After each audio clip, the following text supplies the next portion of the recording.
Hello and welcome to जेल लाइव्स। मैं अमित कुमार साहू, आपका इकोनॉमिक्स का फैकल्टी। जैसा कि आप देख सकते हैं, हम लोगों ने कंप्लीट कोर्स लॉन्च किया है इकोनॉमिक्स ऑनर्स के लिए। जो नेट जेआरएफ के एस्पिरेंट्स हैं, जो नेट जेआरएफ करना चाहते हैं इकोनॉमिक्स ऑनर्स में, उनके लिए। और बाकी कॉन्टैक्ट नंबर आपका स्क्रीन पे दिख रहा है, आप उस पर कॉन्टैक्ट कर सकते हैं ऑफलाइन क्लासेस के लिए। और ऑनलाइन क्लासेस के लिए आप हमारे ऐप पे भी विजिट कर सकते हैं, जो कि जेल झारखंड लाइव्स ऐप के नाम से बना हुआ है। तो चलिए स्टार्ट करते हैं हमारा सिलेबस।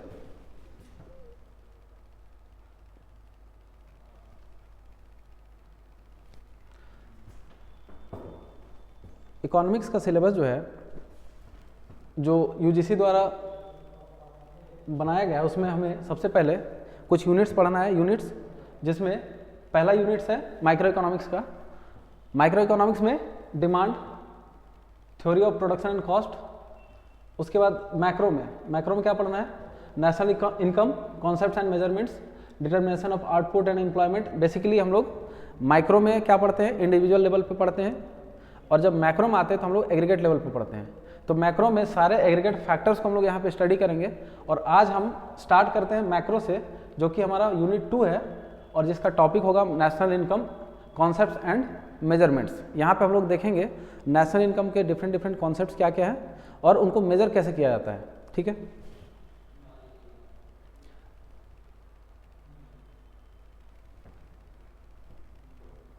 तो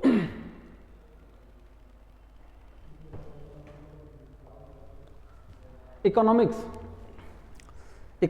जैसा कि हमें पता है कि economics focuses on the behaviour and interactions of economic agents and how economies work. Basically बोलने का मतलब ये है कि इकोनॉमिक्स में डिफरेंट इकोनॉमिक एजेंट्स होते हैं, जैसे हाउस होल्ड, फॉर्म, बेसिकली 2। और इसी बेसिस पे हम लोग इकोनॉमी को कभी 2 टियर इकोनॉमी, कभी 3 टियर और कभी 4 सेक्टर इकोनॉमी में पढ़ते हैं। बेसिकली यहाँ पे इंटरेक्शन होता है किसके बीच में? Between economic agents and economies of any particular country. Macroeconomics analyzes what's viewed as basic elements in the economy. Microeconomics क्या करता है? बेसिकली इंडिविजुअल लेवल पे डिमांड, सप्लाई, प्रोडक्शन, कॉस्ट, ये सारी चीज़ों का एनालिसिस करता है। और जब हम लोग मैक्रो इकोनॉमिक्स का बात करते हैं तो मैक्रो इकोनॉमिक्स में क्या है? A macroeconomic factor is an influential fiscal, natural, geopolitical event that broadly affects a regional or national economy. Basically, macro economy में हम फिजिकल मीन्स गवर्नमेंट के बेसिस पे बात करते हैं कि गवर्नमेंट के क्या पॉलिसीज होंगे। और क्योंकि गवर्नमेंट के पॉलिसी पूरे के पूरे कंट्री को इम्पैक्ट कर सकते हैं, इसीलिए यहाँ पे हम लोग एग्रीगेट फैक्टर्स को पढ़ेंगे। और जितने भी एग्रीगेट फैक्टर्स होते हैं वो सारे के सारे स्टडी किए जाते हैं कहाँ पे? मैक्रो इकोनॉमिक्स में। नेचुरल फैक्टर्स, जियोपॉलिटिकल इवेंट्स और रीजनल एंड नेशनल इकोनॉमी के लिए जो जियोपॉलिटिकल इवेंट्स है, जैसे वर्ल्ड इकोनॉमी में एक्सचेंज रेट क्या चल रहा है, एक्सपोर्ट इंपोर्ट, फॉरेन एक्सचेंज, ये सारी चीज़ें, बैलेंस ऑफ पेमेंट, ये सारा का सारा चीज़ हम लोग कहाँ पे पढ़ते हैं? ये हम लोग पढ़ते हैं मैक्रो इकोनॉमिक्स में। और इसी आधार पे, इसी बेसिस पे हम लोग इकोनॉमी को डिफरेंट सेक्टर्स में बांटते हैं, जैसे 2 सेक्टर इकोनॉमी, 3 सेक्टर इकोनॉमी और 4 सेक्टर इकोनॉमी। आज हम लोग पढ़ते हैं 2 सेक्टर इकोनॉमी को।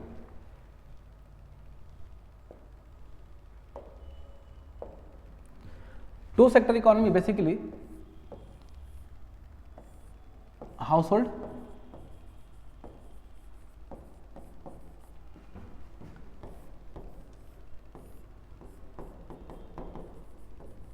एंड फॉर्म्स के बीच में इंटरेक्शन होता है। आप सोचिए, हाउस होल्ड एक फॉर्म को क्या दे सकता है? फैक्टर्स,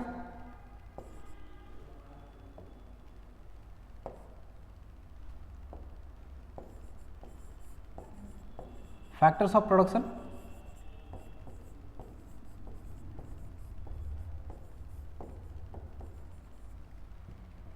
किसी भी इकोनॉमी में एक फर्म को प्रोडक्शन करने के लिए जो फैक्टर्स ऑफ प्रोडक्शन चाहिए, जैसे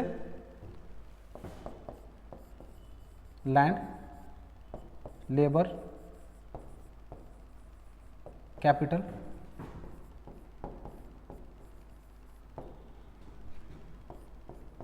एंटरप्रेन्योरशिप,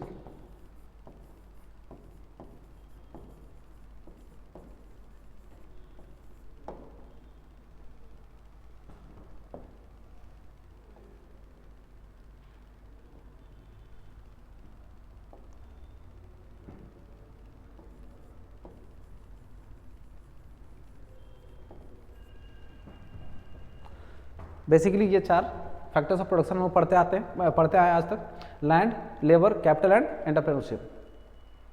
अब क्योंकि हाउस होल्ड फॉर्म को प्रोवाइड करता है land, labour, capital and entrepreneurship, तो बदले में फॉर्म भी इसको कुछ रिटर्न करेगा।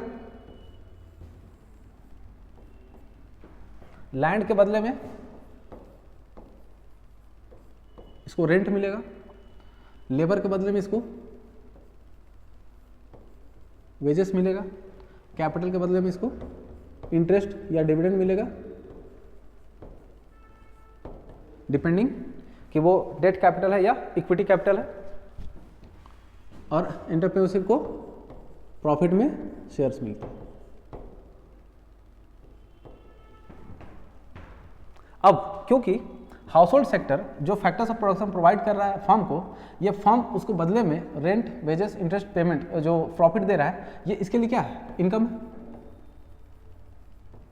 इनकम है। ये इनकम हाउस होल्ड बदले में अगेन फर्म्स को देगा। कैसे? ये कुछ एक्सपेंडिचर करेगा।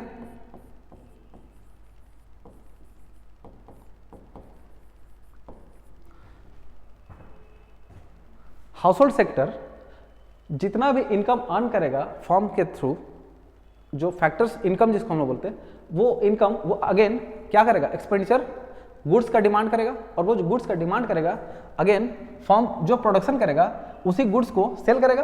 किसको? हाउस होल्ड को।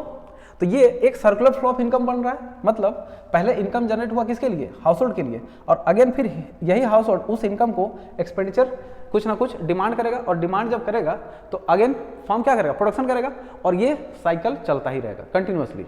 अब यहाँ पे दो चीज़ है, ये जो हाउस होल्ड है इस इनकम का सारा हिस्सा खर्च नहीं करने वाला है। दूसरा, ये फर्म जितना भी प्रोडक्शन कर रहा है, क्या सारा का सारा प्रोडक्शन करने के बाद वो सेल करेगा, उसको फ्यूचर के लिए कुछ इन्वेंट्री भी रखना होगा, और इसी में ये कुछ इन्वेंट्री में इन्वेस्टमेंट करेगा।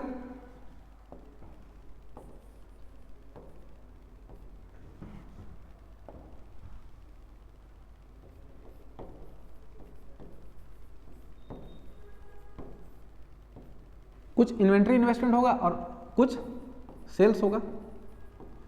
सेम हाउस होल्ड भी कुछ पैसों को सेविंग करेगा और कुछ पैसों को कंजम्पशन करेगा।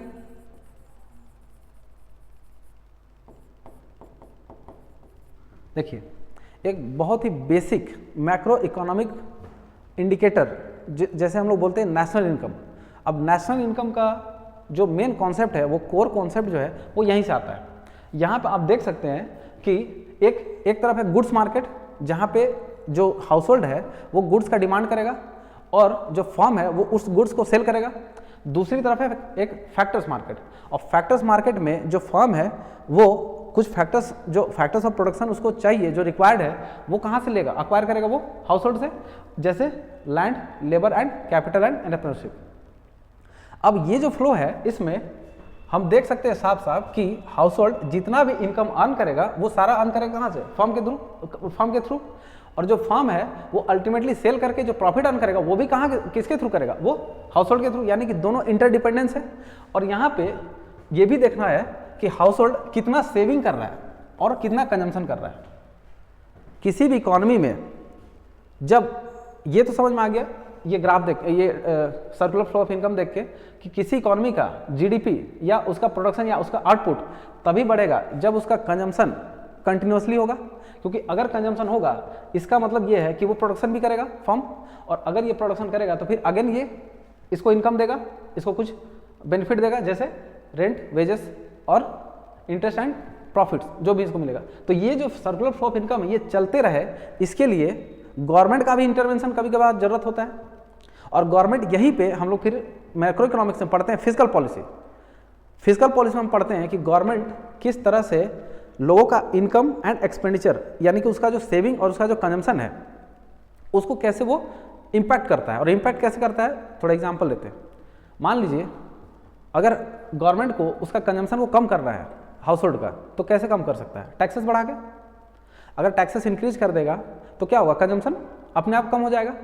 दूसरी बात, अगर गवर्नमेंट को चाहिए कि अब हम लोग इसी में कुछ टेक्निकल वर्ड्स का थोड़ा सा डिस्कशन करते हैं। एक होता है एक्सपेंशनरी फिस्कल पॉलिसी, एक होता है कॉन्ट्रैक्शनरी फिस्कल पॉलिसी। जब हम बात करते हैं एक्सपेंशनरी फिस्कल पॉलिसी का, इसका मतलब ये हुआ कि गवर्नमेंट चाहती है कि इकोनॉमी का साइज जो है या उसका जो आउटपुट है वो बढ़े, तो इसके लिए वो क्या चाहेगी कि कंजम्पशन जितना ज़्यादा से ज़्यादा हो सके, और कंजम्पशन को बढ़ाने के लिए उसको एक्सपेंशनरी फिस्कल पॉलिसी अप्लाई करना, ये करना होगा, लागू करना होगा। और उसको लागू करने के लिए टैक्सेशन में कुछ छूट देना पड़ेगा ताकि लोगों को कम से कम टैक्स बर्डन पड़े और ज़्यादा से ज़्यादा वो कंजम्पशन करे। दूसरी बात, अगर उसके कॉन्ट्ररी अगर बात करें कि अगर किसी इकॉनमी को अगर कोई गवर्नमेंट जो फिस्कल पॉलिसी है वो कॉन्ट्रैक्शनरी फिस्कल पॉलिसी अगर लागू करता है तो क्या होगा, तो इसका मतलब ये हुआ कि वो चाहता है कि आउटपुट लेवल जो है वो कम हो जाए। अब क्यों ये गवर्नमेंट चाहती है कि आउटपुट लेवल को बढ़ाया जाए या घटाया जाए, ये सब डिपेंड करता है किस पे, उस कंट्री का लॉन्ग टर्म सप्लाई कर्व। अभी हम लोग डिस्कस करेंगे कि लॉन्ग टर्म सप्लाई कर्व जो है वो कैसे डिटरमाइन करता है किसी भी इकोनॉमी का कि उसका आउटपुट लेवल क्या होगा, और इसी से हम लोग पढ़ेंगे कि उस कंट्री का एम्प्लॉयमेंट लेवल क्या होने वाला है। जैसे आप सोचिए कि किसी कंट्री में हर एक कंट्री इक्विलिब्रियम में रहना चाहेगा कि जितना उसका डिमांड है उतना ही उसका सप्लाई होना चाहिए, ताकि कहीं पे ओवर एम्प्लॉयमेंट ना हो और अंडर एम्प्लॉयमेंट ना हो। क्योंकि अगर किसी कंट्री में ओवर एम्प्लॉयमेंट हो जाता है, इसका मतलब ये हुआ कि कुछ लोग बेरोजगार हैं, और कुछ लोग अगर बेरोजगार हो जाए अगर ओवर एम्प्लॉयमेंट होता है तो इसका मतलब ये हुआ कि इन्फ्लेशन प्रेशर होगा, और अगर इन्फ्लेशन का प्रेशर होगा तो उस कंट्री का मॉनेटरी पॉलिसी जो ठीक ढंग जो भी उसका पॉलिसी बनाता है उसमें फिर बर्डन पड़ेगा। तो इसके लिए हम लोग फिर पढ़ते हैं कि फिस्कल पॉलिसी के बाद मॉनेटरी पॉलिसी क्या करता है यहाँ पे। तो मॉनेटरी पॉलिसी में भी हम लोग देखते हैं कि किस तरह से गवर्नमेंट जो आरबीआई है वो एक्सपेंशनरी और कॉन्ट्रैक्शनरी मॉनेटरी पॉलिसी अप्लाई करता है किसी कंट्री में लॉन्ग टर्म इकोनॉमिक ग्रोथ को सस्टेन करने के लिए। और किसी भी कंट्री का long term economic growth sustain तभी करेगा जब उसका इक्विलिब्रियम पॉइंट, और जो हम लोग बोलते हैं कि long run average supply curve, वो हर साल कुछ ना कुछ रेट से बढ़ता रहे। अभी हम लोग न्यूज़ में देखते होंगे कि जीडीपी ग्रोथ रेट कभी 5% हो गया, कभी 10% हो गया। आखिर ये इंडिकेटर्स हम लोग क्यों लेते हैं? एम्प्लॉयमेंट, कभी बोलते हैं कि किसी कंट्री का एम्प्लॉयमेंट कम हो रहा है, कभी बोलते हैं किसी कंट्री का एम्प्लॉयमेंट ज़्यादा हो रहा है। आखिर ये सारे इंडिकेटर्स का हम लोग बार बार नाम क्यों लेते हैं, इतना चर्चा क्यों होता है?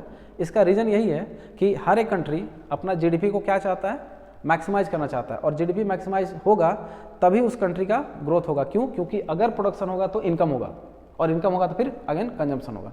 अभी हम लोग धीरे धीरे हर एक टेक्निकल चीज़ों पे चर्चा करेंगे और एकदम बेहतरीन ढंग से आपको यहाँ पे पढ़ाया जाएगा ये जितना भी कॉन्सेप्ट्स है, ठीक है, मेरे साइड से। अब यहाँ पे सेविंग्स एंड कंजम्पशन,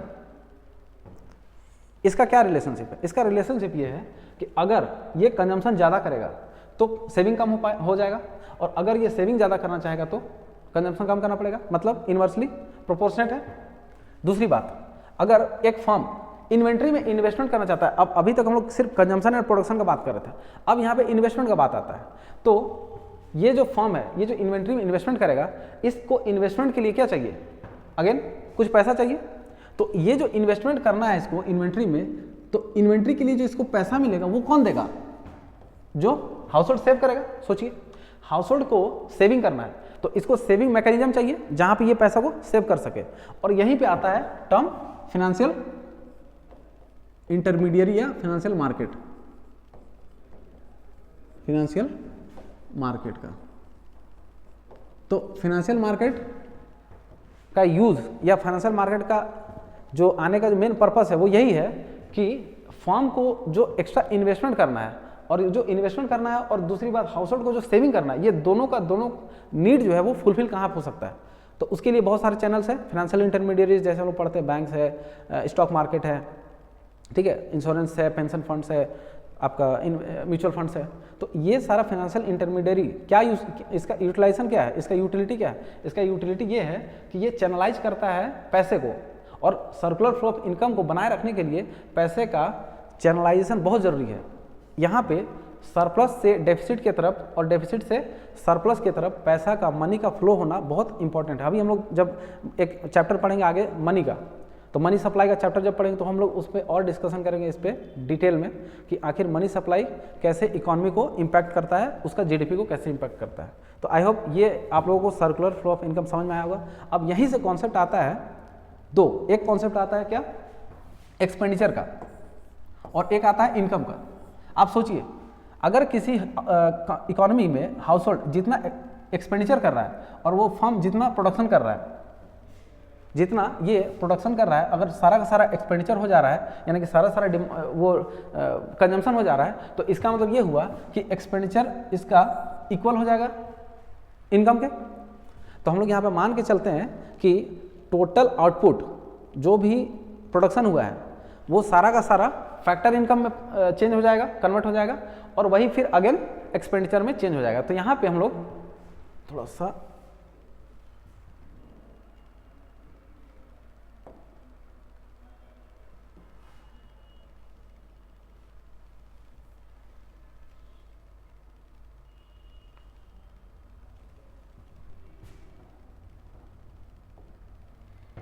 देखिए, अगर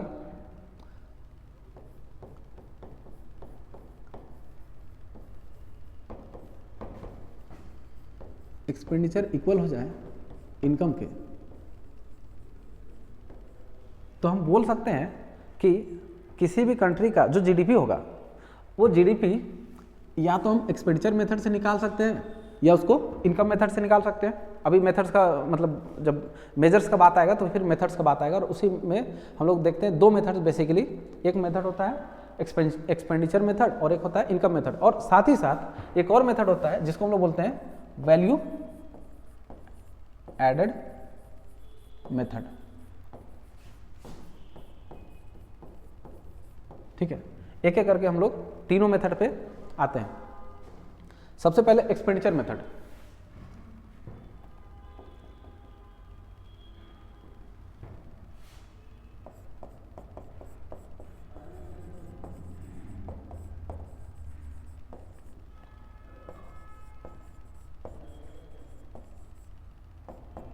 देखिए,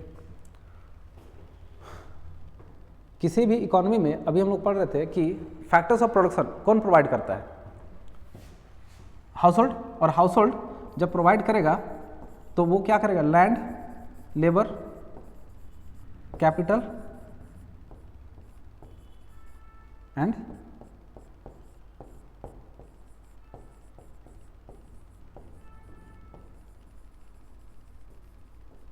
एंटरप्रेन्योरशिप। लैंड के बदले में इसको क्या मिलेगा, रेंट। लेबर के बदले में इसको क्या मिलेगा, वेजेस। कैपिटल के बदले में इंटरेस्ट, और इसके बदले में प्रॉफिट। ये हम लोग अभी डिस्कस कर चुके हैं। क्योंकि ये सारा का सारा जो इनकम है इसी को हम लोग बोलते हैं फैक्टर्स इनकम।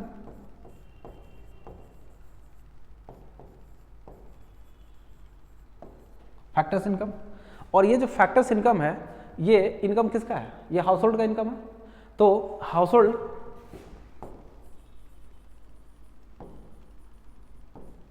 कंजम्पशन करेगा, और यही जो कंजम्पशन करेगा ये अल्टीमेटली प्रोड्यूसर क्या करेगा, प्रोडक्शन करेगा, और फिर वो कुछ प्रोडक्शन करके कुछ गुड्स सेल करेगा, और कुछ गुड्स को क्या करेगा, वो कैपिटल गुड्स बना के, और उसको फ्यूचर इन्वेस्टमेंट या फ्यूचर गुड्स बनाने के लिए वो क्या करेगा, उसको इन्वेस्ट कर देगा। बेसिकली कैपिटल इन्वेस्टमेंट कुछ नहीं होता है, कैपिटल इन्वेस्टमेंट होता ये है कि वो ऐसा इन्वेस्टमेंट जो फ्यूचर में और भी प्रोडक्शन में यूज हो सके, जैसे हैवी मशीनरी वगैरह है, वो सब प्लांट।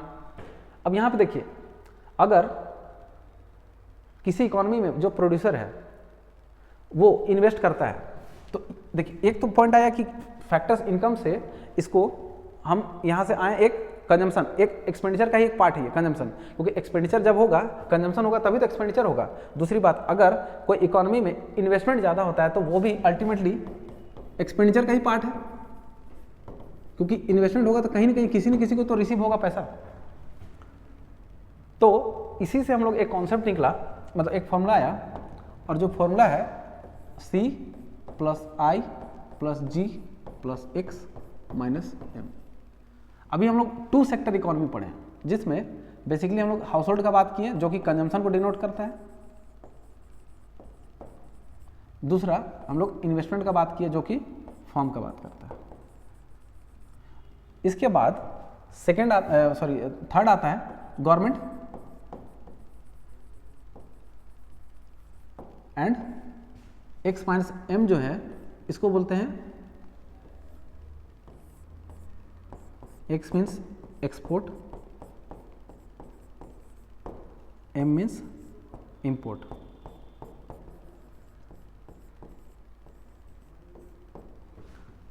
एक्सपोर्ट माइनस इंपोर्ट इसी को हम बोलते हैं नेट एक्सपोर्ट।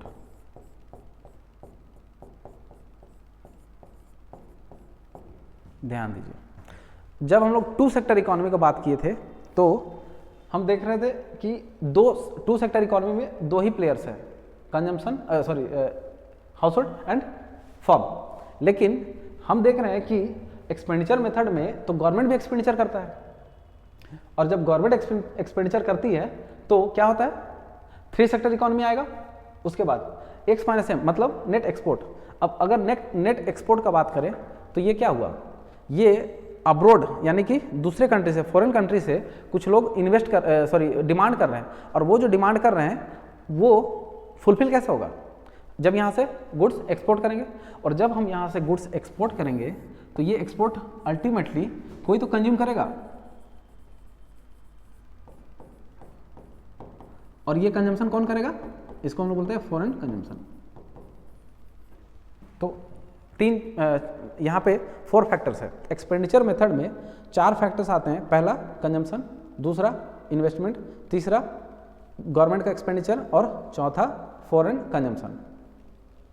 इन चारों को अगर जोड़ दे तो हम टोटल जो भी सम आएगा उसी को हम बोलेंगे ये जीडीपी है, किसी देश का जीडीपी है। अब अगर किसी देश का जीडीपी इस मेथड से निकालते हैं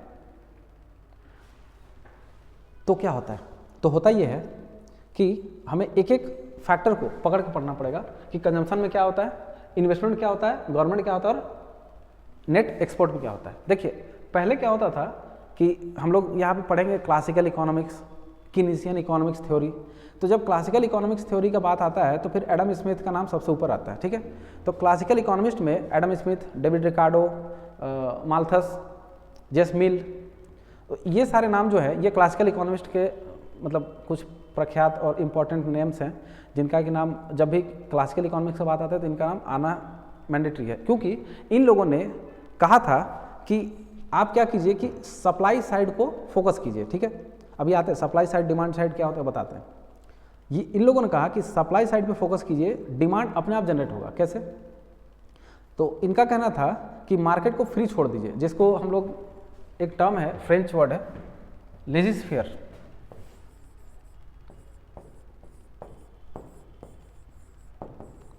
फ्रेंच वर्ड है, थोड़ा प्रोनाउंसिएशन गलत भी हो सकता है, बट लेजिस्फेयर है, कोई कुछ भी बोलता है। लेजिस्फेयर मतलब क्या होता है, लेजिस्फेयर मतलब होता है let the market free, let the market free. क्या मतलब उसका, इसका मतलब ये हुआ कि एडम स्मिथ बोलते हैं कि मार्केट को किसी भी तरह का एक्सटर्नल इंटरवेंशन से दूर रखना चाहिए। इससे होगा ये कि जब भी किसी कमोडिटी का प्राइसेस ज़्यादा होगा तो ऑटोमेटिकली उसका डिमांड कम हो जाएगा, और जब भी किसी कमोडिटी का प्राइसेस अप होगा ये डाउन होगा तो ऑटोमेटिकली क्या होगा, उसका डिमांड बढ़ जाएगा। तो ये बोलता है कि मार्केट को किसी भी इंटरवेंशन का जरूरत नहीं है, मार्केट को फ्री छोड़ देना चाहिए। और मार्केट में इनविजिबल हैंड्स, अब क्या होता है इनविजिबल हैंड्स, ये बोला कि इनविजिबल हैंड्स अपने आप मार्केट को क्या करेगा, इक्विलिब्रियम में ले आएगा। और इनविजिबल हैंड्स में 2 ही चीज़ आता है, एक आता है डिमांड और एक होता है सप्लाई। तो बेसिक चीज़ क्लियर रखना है कि एडम स्मिथ जो है क्लासिकल इकोनॉमिक्स थ्योरी जो सबसे मेन वो दिए थे, उनका कहना था कि इकोनॉमी को पहला तो फ्री छोड़ देना चाहिए, दूसरा मार्केट में इनविजिबल हैंड्स होंगे जो अपना काम खुद ही करेंगे और प्राइसेस को इक्विलिब्रियम में ले आएंगे। और इक्विलिब्रियम का मतलब ही होता है, equilibrium is a state of permanent rest which is one attend never always maintained. मतलब ये हुआ कि अगर किसी इकोनॉमी में इक्विलिब्रियम है तो इसका मतलब ये हुआ कि वहाँ पे एक रेस्ट होगा। रेस्ट मतलब क्या, वो वहीं पे रुक जाएगा। और दूसरी बात, अगर वो रेस्ट होगा तो जाहिर सी बात है वो लॉन्ग टर्म के लिए मेंटेन भी होगा, ठीक है। तो इसीलिए इक्विलिब्रियम में हम लोग बात करते हैं, एक इसको ग्राफ से समझते हैं। इनका कहना था कि डिमांड और सप्लाई जहां पे एक जगह मैच करेगा, प्राइस अपने आप तय हो जाएगा। लेकिन इनका फोकस जो था वो सप्लाई साइड पे था, ये डिमांड साइड में बात नहीं कर रहे थे। लेकिन अब अभी जो हम लोग एक्सपेंडिचर मेथड पढ़ रहे हैं, इसमें हम लोग क्या बात कर रहे हैं, हम लोग बात कर रहे हैं C प्लस आई प्लस जी प्लस एक्स माइनस एम। जब हम बात करते हैं C प्लस आई प्लस जी प्लस एक्स माइनस एम का, तो यहाँ पे ये बात करता है डिमांड साइड का, ये सप्लाई साइड का बात नहीं करता है, क्योंकि यहाँ पे एक्सपेंडिचर हो रहा है किसके द्वारा, हाउस होल्ड के द्वारा, और यहाँ पे एक्सपेंडिचर हो रहा है किसके द्वारा, फर्म के द्वारा। तो ये डिमांड साइड है, ठीक है।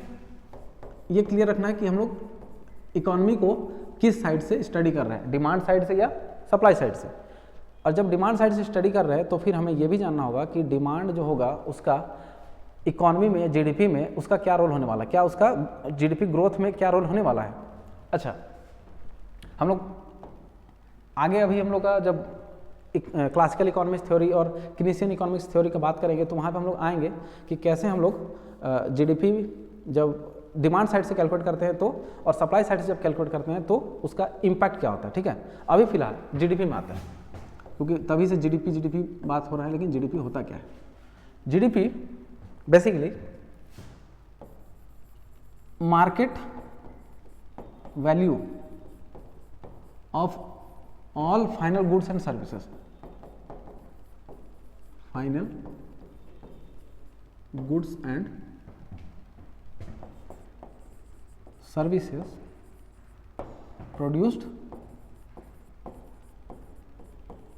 within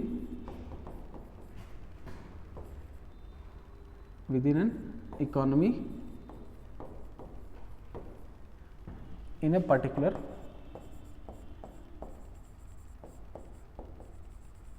period of time।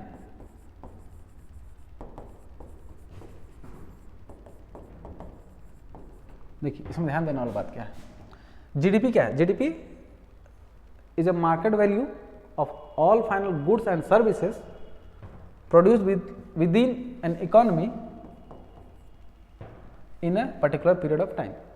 अगर किसी भी कंट्री में जो भी फाइनल गुड्स एंड सर्विसेज किसी भी एक पर्टिकुलर ईयर या पर्टिकुलर टाइम में, पर्टिकुलर ईयर ही होता है कैलेंडर ईयर, तो किसी भी पर्टिकुलर ईयर में जब जीडीपी को कैलकुलेट करते हैं तो हम लोग उसका मार्केट वैल्यू देखते हैं। और मार्केट वैल्यू किसका, of all final goods and services. यहाँ पे कुछ वर्ड्स है जिसको कि इंपॉर्टेंट अंडरलाइन कर लेना है, जैसे फाइनल गुड्स एंड सर्विसेज। दूसरा मार्केट वैल्यू, जब मार्केट वैल्यू का बात होता है तो हम लोग मार्केट प्राइस जो देखते हैं ना, एमआरपी, वही होता है मार्केट प्राइस और मार्केट वैल्यू। तो यहाँ पे हम लोग मार्केट वैल्यू ले रहे हैं, मीन्स फैक्टर प्राइस हम लोग यहाँ पे कंसिडर नहीं कर रहे हैं। फैक्टर प्राइस मतलब जो गुड्स को बनने के लिए जितना भी फैक्टर्स ऑफ प्रोडक्शन यूज हुआ है उनका जो कॉस्ट लगा है उसको बोलते हैं हम लोग फैक्टर प्राइस। लेकिन उस फैक्टर प्राइस में कुछ प्रॉफिट भी तो ऐड करना पड़ेगा। दूसरी बात, उसमें हो सकता है कि प्रॉफिट ऐड हो बट कुछ टैक्सेशन भी तो गवर्नमेंट इम्पोज करेगी, डायरेक्ट टैक्स, इनडायरेक्ट टैक्स। आप लोग को पता होगा कि गुड्स में हम लोग क्या इंडायरेक्ट टैक्स पढ़ते हैं, तो गुड्स में कुछ इंडायरेक्ट टैक्स, फैक्टर प्राइस कुछ सपोज करते हैं कि फैक्टर प्राइस 1000 रुपया है, ठीक। ये 1000 रुपया कैसे आया, लैंड, लेबर, कैपिटल, वेजेस, जो हम लोग अभी थोड़ी देर पहले देख रहे थे फैक्टर्स ऑफ प्रोडक्शन, तो उनको पे करने के बाद मान लीजिए फैक्टर प्राइस आता है 1000। अब इसमें गवर्नमेंट कुछ इंडायरेक्ट टैक्स भी तो लगाएगी, और मान लीजिए इंडायरेक्ट टैक्स 100 रुपया है। उसके अलावा गवर्नमेंट कुछ सब्सिडी भी देती है, तो अगर गवर्नमेंट कुछ सब्सिडी देगी तो उसको क्या करना होगा, उसको भी कंसिडर करना होगा। मान लीजिए 100 रुपये का सब्सिडी हुआ। एक चीज़ बताइए, अगर फैक्टर प्राइस 1000 रुपीज़ है, उसमें कुछ इनकम इंडायरेक्ट टैक्स और 100 रुपये लग गया, तो क्या ये इनडायरेक्ट टैक्स लगने के कारण उसका जो MRP है वो बढ़ेगा कि घटेगा? बढ़ेगा, जाहिर सी बात है। तो ये क्या होगा? ऐड होगा। लेकिन अगर गवर्नमेंट आपको सब्सिडी देती है, तो सब्सिडी जब देती है तो सब्सिडी देने का उसका मेन जो पर्पस होता है, ऑब्जेक्ट होता है, वो यही होता है कि मार्केट में जो प्राइसेस मिल रहा है वो थोड़ा सस्ता हो सके। तो अगर सब्सिडी मिलेगा तो क्या होगा? MRP घटेगा। जब हम फैक्टर प्राइस में इनडायरेक्ट टैक्स और सब्सिडी को जब उसका इफेक्ट को जब कंसिडर करेंगे तो फिर एक जो प्राइस आएगा वही होगा मार्केट प्राइस, MP। अभी हम लोग धीरे धीरे इसका मेथड्स में आते हैं, ठीक है। GDP को मेजर करने का जो मेथड्स है उस पर आएंगे और हम लोग एक एक करके डिस्कस करेंगे कि कैसे हम लोग मार्केट प्राइस कैलकुलेट करते हैं और फैक्टर प्राइस मार्केट। इसमें बहुत सारे क्वेश्चंस भी आते हैं, तो ये इंपॉर्टेंट है, फॉर्मूला भी इंपॉर्टेंट है और ये कॉन्सेप्ट भी जानना जरूरी है, रटना कुछ नहीं है, ठीक है, समझना सब कुछ है। यहाँ पे पहले डेफिनेशन को थोड़ा डिस्कस करते हैं। Market value of all final goods and services, और यहाँ पे सिर्फ गुड्स नहीं आता है, यहाँ पे सर्विसेज भी आता है। Services means IT services, mainly India क्या है? IT। हमारा जो GDP में टोटल जो कंट्रीब्यूशन है उसमें टर्सरी सेक्टर का सबसे ज़्यादा कंट्रीब्यूशन है और जिसमें IT इंडस्ट्री ही सबसे बड़ा है। IT industry means TCS, Infosys सुने होंगे आप, विप्रो। अच्छा, goods and services produce with in an economy in a particular period of time. यहाँ पे विद इन एन इकोनॉमी मतलब यहाँ पे ये बात कर रहा है कि किसी भी कंट्री का, किसी भी इकोनॉमी का जो बाउंड्री है, सपोज जो इंडिया है, मान लीजिए इंडिया है, तो इस इंडिया के अंदर जितना भी output final goods and services produce हुआ है वो सारा का सारा GDP का पार्ट है। एक चीज़ यहाँ पे कंसिडर करने वाला बात है, एक चीज़ यहाँ पे सोचने वाली बात है कि अगर मान लीजिए आपकी कंट्री में विदेश से, बाहर से, USA से या सपोज कीजिए जर्मनी से, कहीं से भी लोग आते हैं, अगर वो भी यहाँ पे गुड्स बनाते हैं तो वो भी किसका पार्ट है? वो भी GDP का पार्ट है। लेकिन हम लोग जब बात करते हैं एम्प्लॉयमेंट का, तो फिर गवर्नमेंट के लिए ये समस्या है कि अगर बाहर से ज़्यादा लोग आके यहाँ पे काम करेंगे तो GDP तो बढ़ेगा, बट एम्प्लॉयमेंट मतलब जाहिर बात है पैसा कहाँ जाएगा? USA से कोई आदमी यहाँ पे आके प्रोडक्शन तो कर दिया, आउटपुट तो बढ़ गया, GDP में उसका कंट्रीब्यूशन तो हुआ, बट वो जो इनकम जो जनरेट होगा, जो पैसा वो इनकम अर्न करेगा, वो अल्टीमेटली क्या होगा? पेमेंट अपने देश में भेजेगा। तो ये भी एक समस्या है, ठीक है। अभी हम लोग धीरे धीरे सारे मैक्रो फैक्टर्स, मैक्रो इंडिकेटर्स को एक एक करके स्टडी करेंगे। और दूसरी बात, हम लोग कल से इसका जो मेथड्स है, मेथड्स ऑफ मेजरिंग GDP, आज हम बस आउटलाइन देते हैं कि क्या क्या GDP में हम लोग देखेंगे। GDP में सबसे पहले हम लोग देखेंगे कॉन्सेप्ट ऑफ मार्केट प्राइस, जो कि अभी थोड़ा बहुत हम लोग डिस्कस किए। दूसरा फैक्टर प्राइस, इसके बाद हम देखेंगे GDP, GNP, NDP, NNP। ये क्या होता है? यहाँ पे वर्ड इंपॉर्टेंट है, D मतलब डोमेस्टिक, N मीन्स नेशनल। यहाँ पे ये जो N है इसका मतलब होता है नेट, ठीक है। एक एक करके हम लोग नेक्स्ट क्लास में डिस्कस करेंगे कि कैसे हम लोग डोमेस्टिक प्रोडक्ट, यानी कि किसी कंट्री का टेरिटरी, डोमेस्टिक मतलब ये हो गया डोमेस्टिक टेरिटरी, तो कैसे हम लोग कैलकुलेट करेंगे किसी एक डोमेस्टिक टेरिटरी के अंदर जो final goods and services produce हुआ है उसका वैल्यू। और फिर GNP मतलब यहाँ पर हम लोग डिस्कस करेंगे कि एक नेशनल मतलब सिटीजन का बात करेंगे कि किसी कंट्री का एक सिटीजन कितना प्रोड्यूस किया है। अब इसमें हो सकता है कि सपोज ये इंडिया है, ठीक है, ये है UK, इंडिया का आदमी UK भी गया होगा और UK का आदमी इंडिया भी आया होगा, हो सकता है।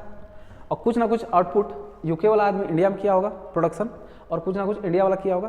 तो जब हम लोग उसका सिटीजन्स का आउटपुट देखते हैं, यानी कि उसका नेशनल प्रोडक्ट देखते हैं, ग्रॉस नेशनल प्रोडक्ट देखते हैं, तो फिर हम क्या करेंगे, जो एक्सटर्नल जो फॉरेन वाला जो आदमी होगा जो हमारे कंट्री में आउटपुट प्रोडक्शन करेगा उसका इफेक्ट को लेस करेंगे, और जो फॉरेन कंट्री में हमारा जो डोमेस्टिक, जो हमारा इंडियन होगा, जो इंडियन लेबर वहाँ पे काम कर रहा होगा, उसका जो इनकम होगा या उसका जो आउटपुट होगा, सॉरी इनकम नहीं, आउटपुट जो होगा उसको हम लोग क्या करेंगे, ऐड करेंगे। तो फिर आता है एक नेट, एक कॉन्सेप्ट है लास्ट, आज यहाँ तक करके छोड़ते हैं। नेट मतलब क्या हुआ, ग्रॉस से नेट में जाना है, मतलब कुछ ना कुछ जब ग्रॉस का बात करते हैं तो उसमें कुछ ऐड होता है जो कि लेस करेंगे तो वो नेट होता है। और यहाँ पे एक ही चीज़ नेट होगा और वो है डेप्रिसिएशन।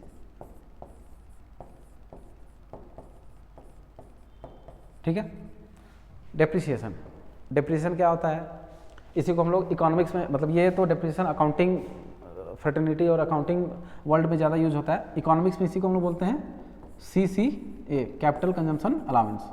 ठीक है, इकोनॉमिक्स में इसी को हम बोलते हैं कैपिटल कंजम्पशन अलाउंस।